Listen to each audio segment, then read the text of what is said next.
My name is Stephanie, and I am 34 years old. It's a story of my family and myself.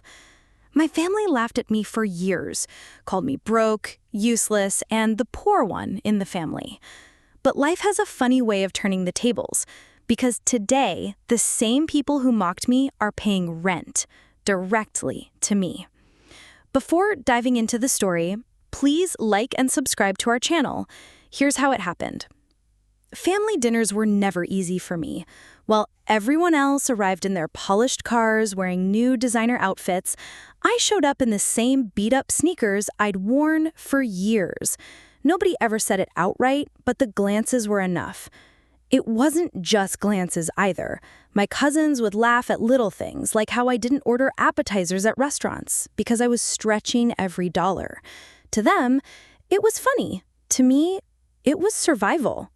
I learned early that family can hurt you more than strangers, because strangers don't know your weaknesses, but the family does, and they use it as ammunition. At first, I brushed it off. I told myself, they're just teasing. But the jokes never stopped. In fact, they got sharper.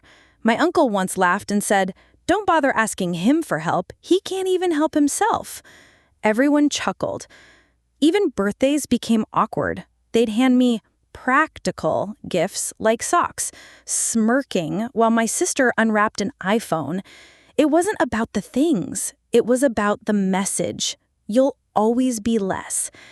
And I'll admit it, those moments stayed with me. Each laugh, each dismissive glance, each cruel little comment, it fueled me. I never argued back, not once. I didn't throw tantrums or demand respect. I just kept quiet. But in my head, I made a silent promise. One day, I'll prove all of you wrong. I started reading everything I could about money, real estate, stocks, side hustles. While they laughed at me for not having a life, I was busy laying the foundation for a different one. They thought I was broke, and I was. But what they didn't see was that I was planting seeds that would take years to grow. Working 3 jobs wasn't glamorous. I was exhausted most days, coming home with blistered feet and barely enough energy to eat. But I pushed through because I had a vision bigger than my pain. While my family partied, I skipped weddings, vacations, and outings. They called me boring. They said I was wasting my 20s. What they didn't realize was that I was investing them. I told myself every night, sacrifice now so you never have to beg later. That thought kept me alive when the world tried to drown me. After years of grinding, I finally saved enough for my first small investment, a rundown apartment no one wanted. Everyone told me it was a mistake, but I trusted my research. I fixed it up, rented it out, and for the first time, I felt real freedom. That rent check wasn't just money.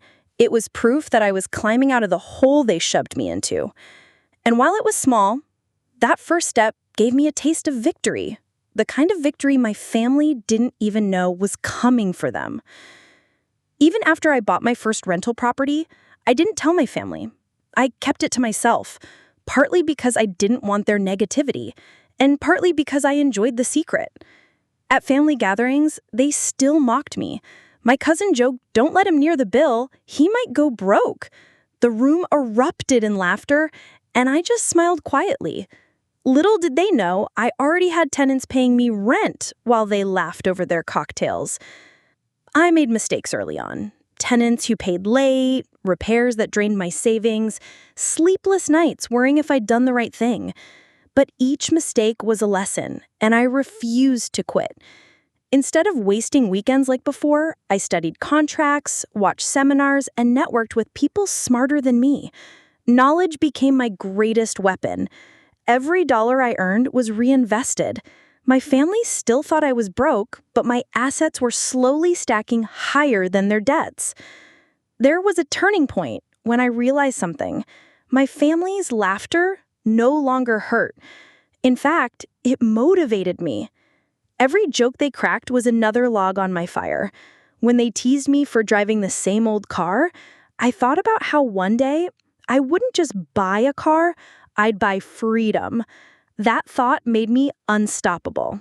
I was no longer the poor one in the story. I was the quiet storm they didn't see coming. Years later, I drove by the neighborhood I grew up in. That's when I saw it. The for sale sign standing tall in front of my family's pride and joy, the house they always bragged about. I pulled over and stared at it, almost laughing. The house where they mocked me for being poor was now out of their reach. Life has a way of humbling people. My heart raced. I knew in that moment I wasn't just going to buy a house. I was going to buy their house. I didn't announce my plans. I went straight to the realtor, made an offer, and within weeks the papers were signed. Nobody knew it was me. Yet, it felt surreal. The same doors I once walked through, feeling small and humiliated, now belonged to me. The same living room where they laughed at me was now under my control. And when the deal closed, I didn't feel revenge yet. I felt silence, the kind of silence that comes right before the storm. After the sale, I visited the house again. Standing in front of it felt surreal. The same walls that once echoed with my family's laughter at my expense now carried my name on the deed. I didn't tell anyone. I wanted them to find out naturally in the most poetic way possible. I let the realtor handle everything, knowing my family was desperate to stay in the home they once called theirs. When I learned they signed the lease agreement, I couldn't help but smile. The tables had turned, and they didn't even know it yet. The first rent payment came in. Holding that check in my hand, knowing it came from my family, felt like holding years of revenge wrapped in an envelope. They thought they were just paying some faceless landlord, not realizing it was me, the same person they used to laugh at for not having enough. I didn't cash it right away. I just stared at it for hours, letting the weight of irony sink in. At the next family dinner, things felt different. They didn't know why, but the air had shifted. My uncle bragged less, my cousins smiled a little less, and I felt no sting when they made jokes, because now every word they spoke was paid for, literally. Every laugh, every smirk was being funneled back into my pocket. It was the sweetest silence I had ever experienced. The truth came out sooner than I expected. My cousin, curious about the new landlord, looked up the public records. She saw my name. The silence at the next gathering was priceless. No jokes, no smirks, just wide eyes and awkward stares. Nobody knew what to say because everything they had ever mocked me for had flipped upside down. For once, I was the one smiling, and they were the ones feeling small. Suddenly, the same family that laughed at me began treating me differently. They asked about my business, complimented my discipline, even tried to downplay their past comments. But I didn't forget. I remembered every laugh, every insult, every whisper. And though I remained polite, I made sure they knew respect is earned, not demanded. In that moment, I realized revenge doesn't always come through anger. Sometimes the quietest revenge is simply success. Out of nowhere, my cousins, who once mocked me for being cheap, started calling me for advice. They wanted to know how I managed to get into real estate. I gave them polite, vague answers. I wasn't about to hand over the blueprint I bled for, especially not to the same people who laughed while I struggled. It was ironic watching them hang on my every word, like students desperate for approval. Suddenly, I was invited everywhere. Birthday parties, barbecues, even trips I had never been asked to join before. My family, once quick to exclude me, was now eager to include me. But I wasn't the same person anymore. I wasn't desperate for their acceptance. If I showed up, it was on my terms. If I didn't feel guilty. Their approval no longer defined me. My success did. Eventually, I hosted a small gathering at my place. Bigger, nicer, and more modern than the house they rented from me. The looks on their faces said everything. My cousins whispered to each other about the decor, the cars in my driveway, and the sheer comfort I now lived in. Some smiled through gritted teeth. Others couldn't even meet my eyes. For years, I was the outsider. Now I was the standard they compared themselves against. With time, the masks came off. Some relatives started asking for loans. My uncle, the same one who once said I couldn't even help myself, asked if I could help him with a business idea. It was almost laughable. The same people who dismissed me now saw me as their lifeline. But I wasn't naive. I knew they didn't suddenly respect me. They just respected my money. And that made saying no all the easier. I never raised my voice.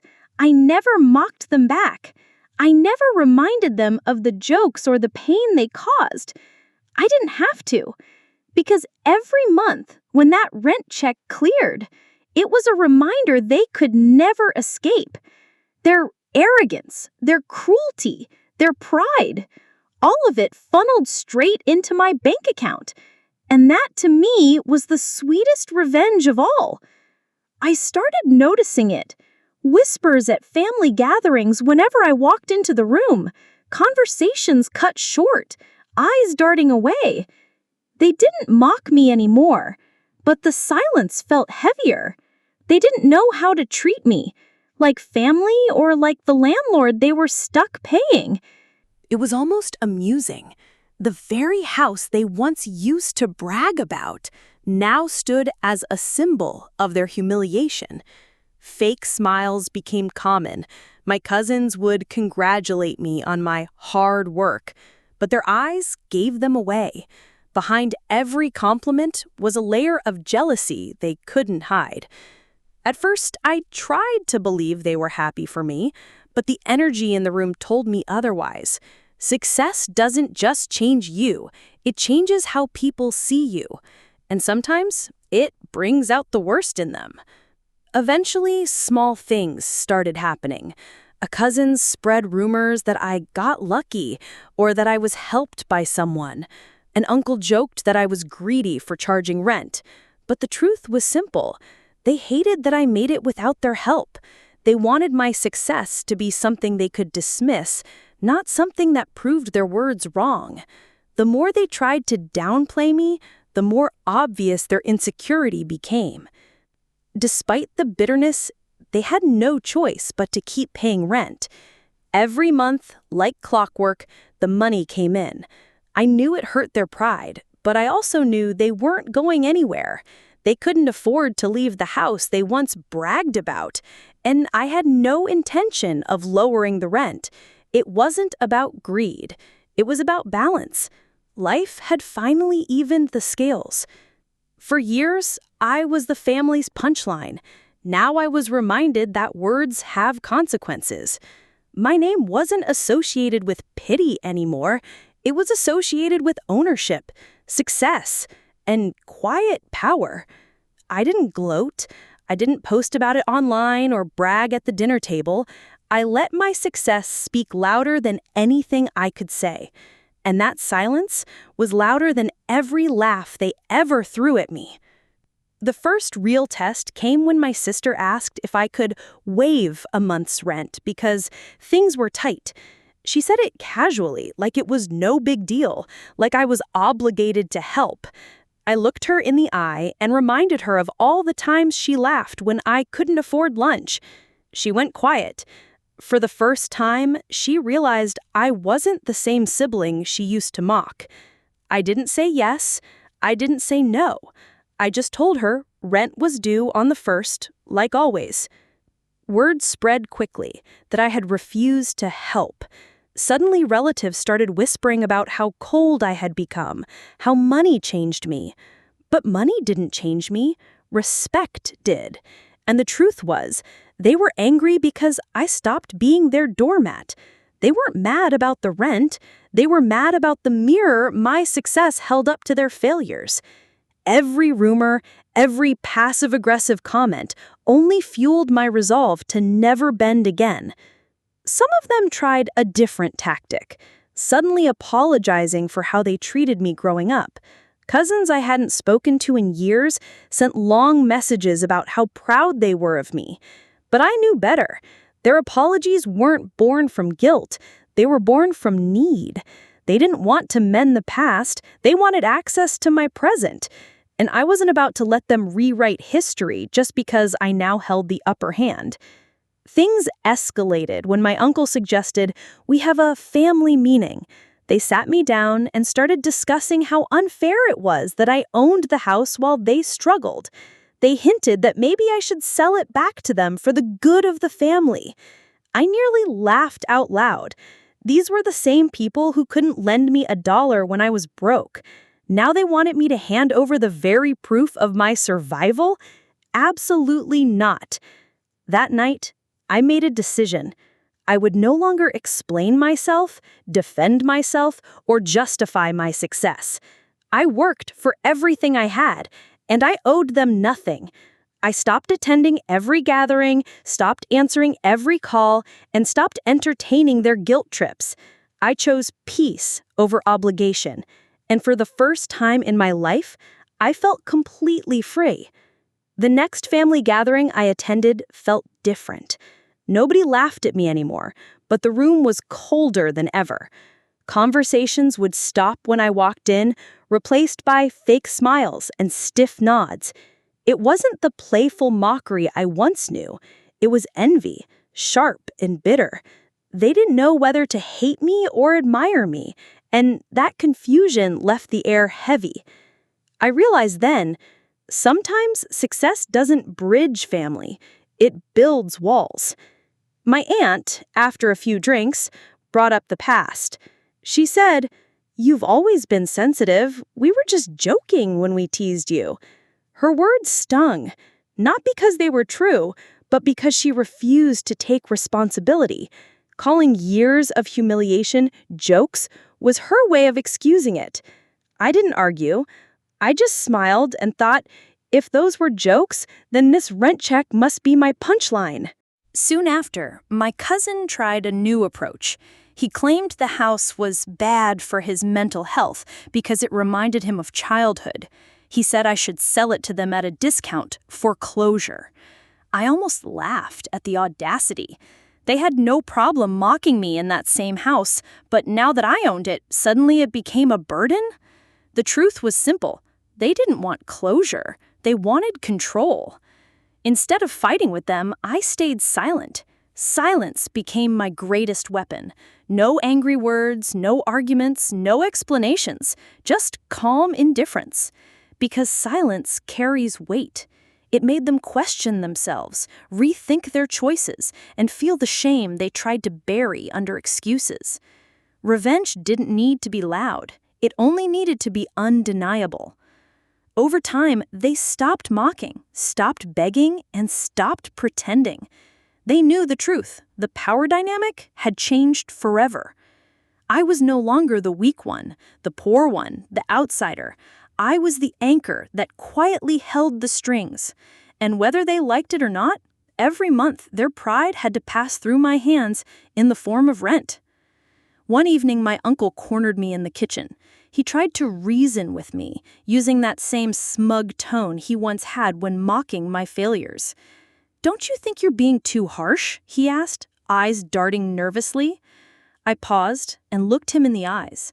I reminded myself of all the years he laughed at me, all the times he made me feel small. I didn't raise my voice. I didn't need to. My calmness alone made him shrink under the weight of his own memories. He left without another word, realizing this wasn't just about money. This was about respect. And for the first time, I truly felt how deeply the tables had turned. The more time passed, the clearer it became. My family had split into two groups. Some tried to pretend everything was fine, offering hollow compliments. Others avoided me completely, either out of shame or envy. At first, I felt a pang of sadness. These were my relatives, after all.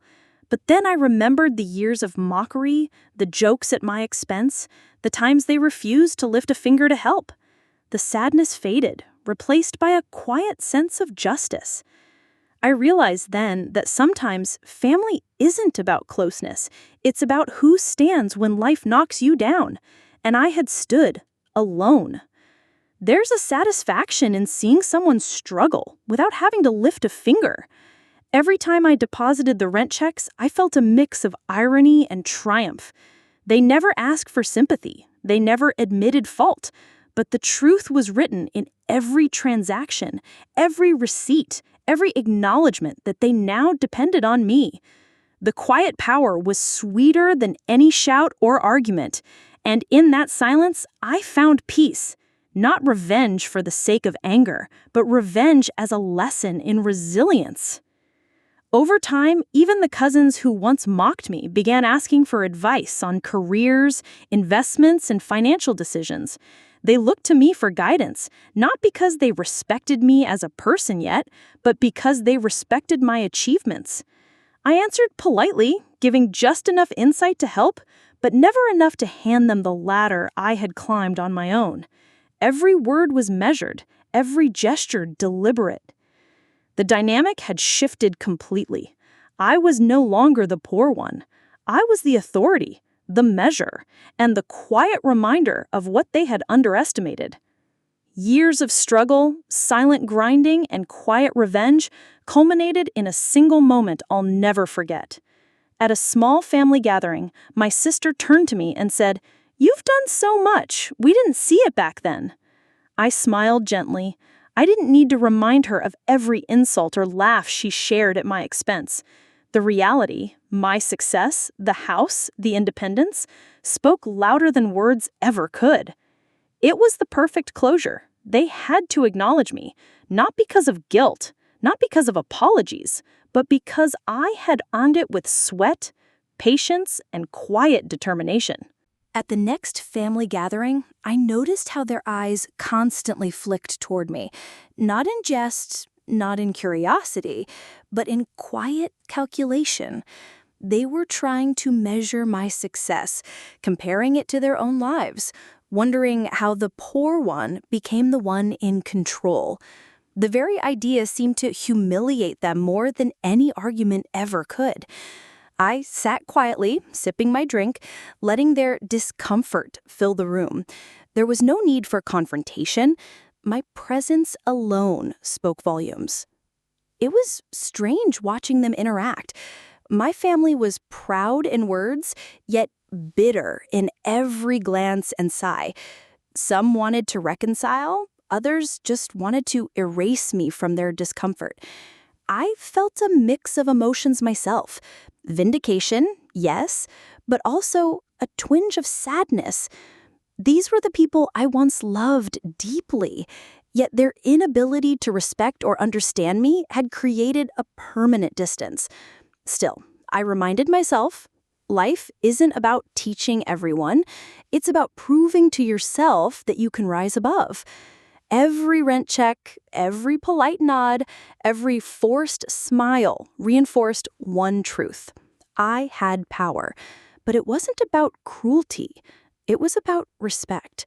Respect I had earned through years of silent grinding, through nights spent working while they laughed, through perseverance when they doubted me. And watching them adjust to that new reality without me saying a single harsh word was far sweeter than any argument or shouting match could ever be. Late at night, I often reflected on how far I had come.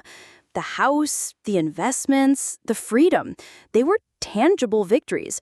But more importantly, they symbolized resilience. I realized that the story wasn't just about revenge, it was about growth. Every insult, every laugh, every dismissal fueled the person I had become. Patient, strategic, unshakable.